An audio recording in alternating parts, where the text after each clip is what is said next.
તો પ્રતિબંધ છતાં પણ અમદાવાદમાં બેફામ રીતે દોડી રહ્યા છે ડમ્પરો। અમદાવાદના એસજી હાઈવે ઉપર દોડી રહ્યા છે આ મોતના ડમ્પર।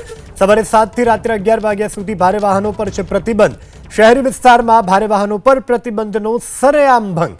બેફામ દોડતા ડમ્પરો સામે ટ્રાફિક પોલીસની કોઈ કાર્યવાહી નહીં। ઇસ્કોન 4 રસ્તા પાસે બે રોકટોક ડમ્પરોની અવરજવર સતત જોવા મળી રહી છે। અમદાવાદ શહેરમાં ભારે વાહનો પર દિવસ દરમિયાન પ્રતિબંધ હોવા છતાં બેધડક ભારે વાહનો પસાર થઈ રહ્યા છે।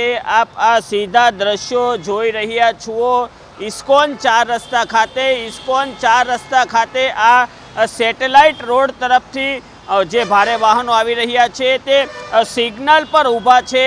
અને હાલના જો સમયની વાત કરવામાં આવે તો હાલમાં બપોરે 1:35 થઈ છે। આમ કહી શકાય કે સવારે 7 વાગ્યાથી રાત્રે 11 વાગ્યા સુધી અમદાવાદ શહેરની અંદર ભારે વાહનો પર ટ્રાફિક પોલીસ દ્વારા પ્રતિબંધ ફરમાવવામાં આવ્યો છે। પ્રવેશબંધી અંગે પ્રતિબંધ ફરમાવવામાં આવ્યો છે। ભારે વાહનો દિવસ દરમિયાન પ્રદૂષણ અને ટ્રાફિકની સમસ્યાને ધ્યાનમાં રાખતા અમદાવાદ શહેરી વિસ્તારમાં પ્રવેશી ન શકે છતાં પણ હાલમાં જોઈ શકાય છે કે આ જે બે ડમ્પરો છે તે સિગ્નલ પર ઊભા છે।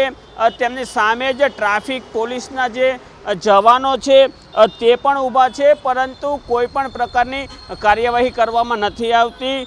જે આ ડમ્પરો છે તે બેફામ દોડી રહેલા ડમ્પરોને કારણે અનેક અકસ્માતો થયા છે અને આ અકસ્માતમાં અનેક લોકોના જીવ ગયા છે। છતાં પણ જે પ્રતિબંધિત સમય છે ત્યારે ડમ્પરો બેફામ ફરી રહ્યા છે, બેફામ રીતે દોડી રહ્યા છે।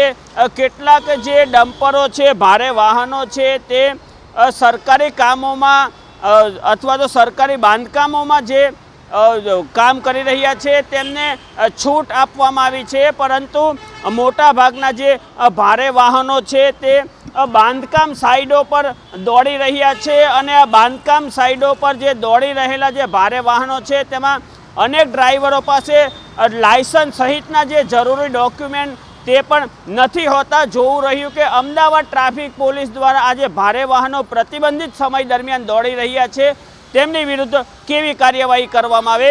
કેમેરા પર્સન પ્રદીપ કુમાર સિંહ સાથે ચેતન બામભણિયા, એબીપી અસ્મિતા, અમદાવાદ।